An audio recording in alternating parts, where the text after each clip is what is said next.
इस हिंदुस्तान में 10 वर्षों में मेहनत करके ये जनमानस इकट्ठा किया।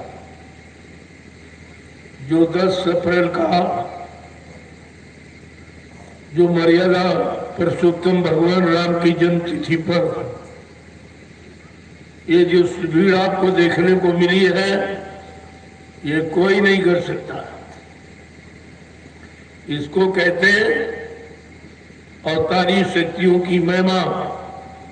अवतारी शक्तियों को महिमा का प्रमाण मैंने जो 10 अप्रैल को दिया, वो हिंदुस्तान में इसके पहले कोई नहीं दिया था और न कोई हाथ देगा वर्तमान में, न भविष्य में कोई दे सकेगा। अब इससे डर है लोगों को कि अगर इनका निकालेंगे तो हमारा फीका हो जाएगा। हमको कोई इसमें भी अरुचि नहीं है। निकालो निकालो ये तो तुम्हारी बात। मैं तो कोई इस पर जोर डालता नहीं हूं, ना इसके लिए कोई मैं प्रार्थना करता हूं कि आप उसको निकालें। ये तो तुम्हारा कर्तव्य है कि निकालने का कि न निकालने का। भारत की जनता को ये प्रमाण देने का और ये सत्य के रास्ते पर चलने का ये बताना तुम्हारा काम है। तुम रास्ता तो नहीं बना सकते हो और न ही 70 साल की आजादी में कुछ कर पाए हो, लेकिन जो मैंने बना के तैयार किया इसको तुम कह भी नहीं पाए हो। यानी कहना भी तुम्हारे बस की बात नहीं, बनाना तो देना बात अलग, तुम कह भी नहीं सकते। क्योंकि कहेगा वही जिसने कभी किया होगा। जो किया है वो कहेगा, और जो सुन लिया पढ़ लिया कह रहा उसका तो अधूरा है। वो तो सुनी सुनाई बात है, लेकिन जिसने किया है वो करके दिखाएगा। और उस किए गए तुम कभी भूल नहीं सकते। कोई भी अच्छा बुरा काम अगर आपने जीवन में किया उसको आप कभी नहीं भूल पाते। इसका मतलब है कि करनी कभी भुलाई नहीं जाती है, कथनी, सुननी और पढ़नी ये भूली जा सकती है। तो मैंने जो आपके सामने ये दृश्य, एक अनोखा अद्वितीय विलक्षण, जहां कोई उम्मीद नहीं करता था, किसी को मालूम नहीं था कि सियानी बियाबान जंगल में एक दिन इस तरह का जन सैलाब इकट्ठा हो जाएगा, ये किसी के दिल दिमाग पे नहीं था। और अब भी इसका मूल मकसद नहीं समझ पा रहे। ये तो मैंने एक इशारा आपके सामने पेश किया है कि क्या नहीं हो सकता और क्या नहीं किया जा सकता। कोई चीज करने वाले के लिए असंभव नहीं है, लेकिन करने वाला होना चाहिए। सुनाने वाला, पढ़ाने वाला, बताने वाला नहीं, करने वाला। क्योंकि करने वाले के लिए कोई चीज यह असंभव नहीं है, और जो असंभव है उसे संभव करके दिखा देगा। तभी तो लोग याद करेंगे। अब ये स्थिति जो खराब हो रही है, खराब स्थिति का बयान तो सभी कर रहे हैं। तुम्हारा विज्ञान बता रहा है ये खराब, वो खराब, ये आंधी आएगी, तूफान आएगी, लेकिन ये नहीं कहता मैं इसको रोक दूंगा। रोकने वाला कोई नहीं, तो ये बताकर तुम्हें भयभीत करते, लेकिन समाधान नहीं कर सकते। तुमको तो इन स्थित परिस्थितियों से बचाने वाला चाहिए, जो आंधी तूफान भयंकर को रोक दे, होते हुए विनाश को रोक दे, कोई परेशानी ना आने पावे, कोई मुसीबत ना होने पावे, कोई बीमारी ना पैदा होने पावे, कोई अकाल मृत्यु में न जाने पावे। ये काम जो करेगा वो समय का महापुरुष कहलाएगा। वो महापुरुष की पहचान है। तो तुमको आज तक सब बताने वाले हैं। कहाँ आंधी आ रही है, तूफान होगा, ये हो जाए, वो हो गया, ये हो जाएगा, नहीं हो गया, ये हो गया, वो हो गया। अरे मतलब जो हो गया उसको कहने से मतलब ही क्या निकलेगा? आगे न हो ये युक्ति कौन बताएगा? बात तो इस बात की है।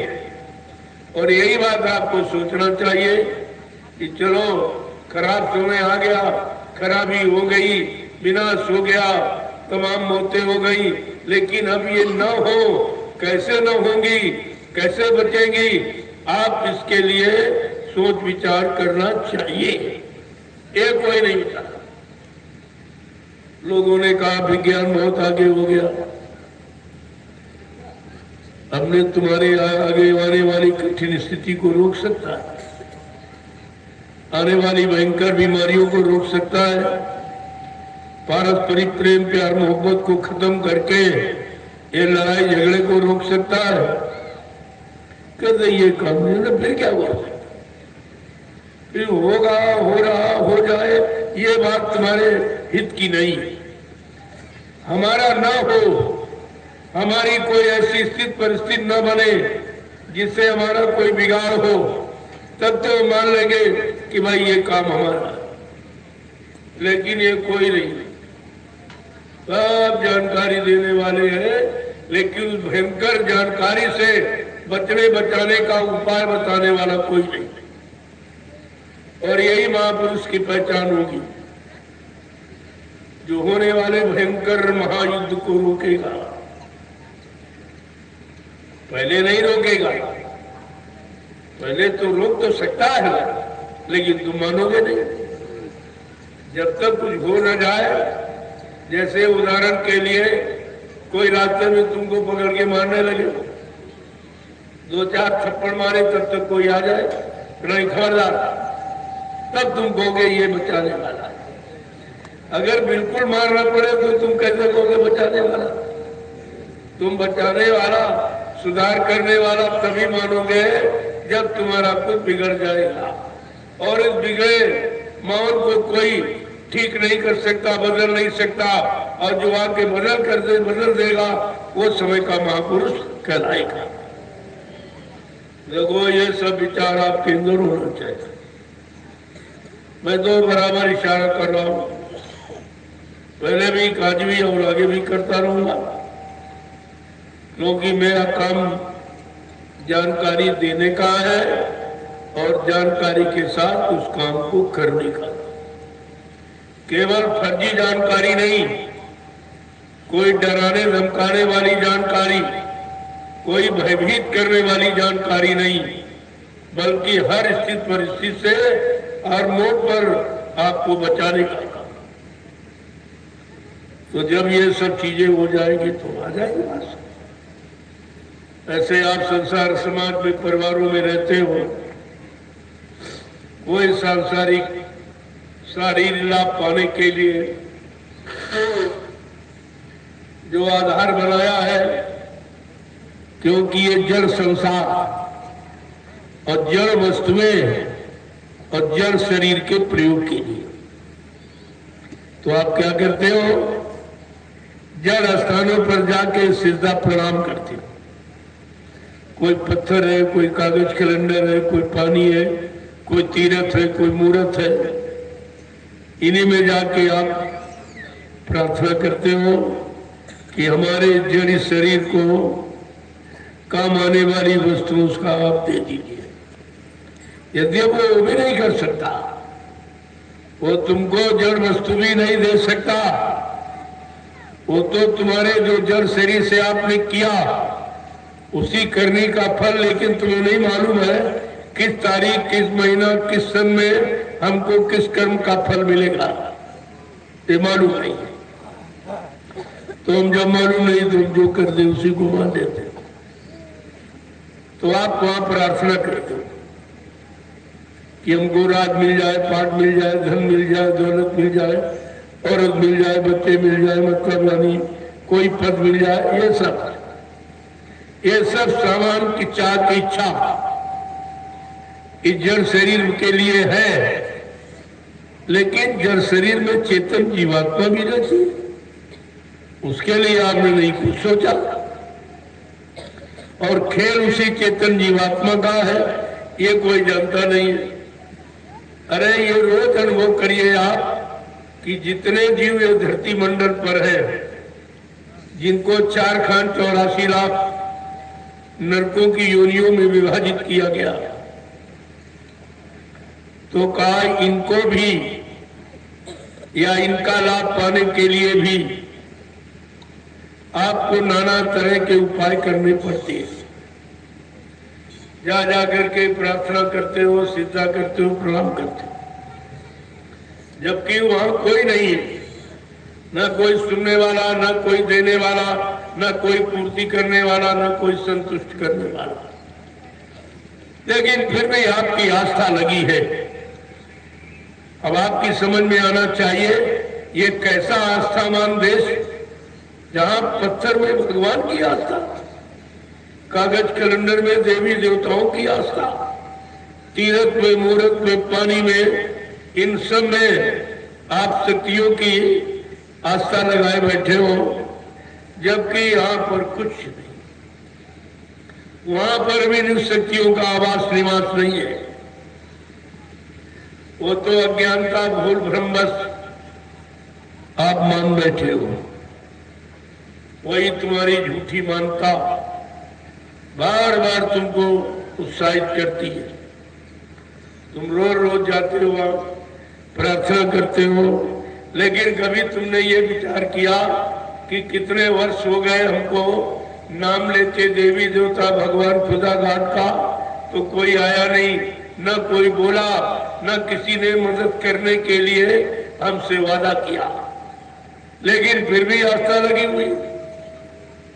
जब वो काम न हुआ, लेकिन आस्था फिर भी जुड़ी आपकी। बार बार रोज रोज जाते हो, रोज रोज प्रार्थना करते हो, कभी उसने तुम्हारी आवाज को सुना नहीं है, तुम्हारी प्रार्थना को स्वीकार किया नहीं है, प्रार्थना के अनुसार उसने कुछ तुमको दिया नहीं है, लेकिन फिर भी हम आस्था बनाए बैठे। ये आस्था का विषय बहुत ही प्राचीन है। और पढ़े लिखे अनपढ़ साहब, पहले लोग पढ़े लिखे नहीं थे तो चलो मान लिया जाए भाई वो आस्था उनकी जड़ में थी, लेकिन अब तो सब पढ़े लिखे हो, सारा समाज शिष्ट और सभ्य है, फिर वो आस्था उसकी ये बदली क्यों नहीं? आस्था क्यों नहीं जागी? आस्था से रास्ता उसको सच्चा क्यों नहीं मिला? इस पर विचार करना चाहिए। तो प्रार्थना आंतरिक हृदय की पुकार है और अंदर का बल है। इसी विश्वास के साथ आप जड़ स्थानों में भी चेतन पाने की आस्था रखते। कितनी भूल है, कितनी बड़ी अज्ञानता, जो वो स्वतः जड़ है तो हमको चेतन से कैसे मिला देगा? चेतन का काम यानी शरीर जड़ है, जीवात्मा चेतन। शरीर का काम भी इसके जड़ से नहीं होगा, क्योंकि वो जड़ जब तक चेतन का रूप नहीं रखेगा तब तक जड़ भी तुम्हारा कोई काम जड़ के लिए नहीं कर सकता। कितना ये विचित्र खेल है और चेतन का सारा खेल, लेकिन हम उस चेतन जीवात्मा को नहीं समझ पाए, उसके बारे में कोई इच्छा नहीं जगा पाए कि हमारी जीवात्मा जगनी चाहिए, परमात्मा से मिलनी चाहिए, अपने घर पहुंचनी चाहिए। ऐसी कोई इच्छा आपके अंदर अभी तक पैदा नहीं हुई। तो कहते अरे भाई कुछ प्रार्थना करो, कुछ आरजू मेहनत करो, तो तुम्हारी आस्था सच्चे रास्ते की तरफ बन जाए। सच्चा रास्ता मिल जाए तो सच्ची मंजिल पर पहुंच जाएंगे। अगर रास्ता आपका भ्रमित है, रास्ता सच्चा नहीं है, तो तुम्हारे चलने से सच्चे रास्ते पर थोड़ी आप पहुंच जाओगे। इसलिए महापुरुषों ने ये रास्ते को पाने के लिए महापुरुषों को भेजा और कहा कि उनसे प्रार्थना करो आरजू मेहनत करो, उनके हुक्म आदेश का पालन करो और उनकी अगर दया मिल जाए तो ये सब बिगड़ा काम कितने युगों का तुम्हारा ठीक हो जाएगा।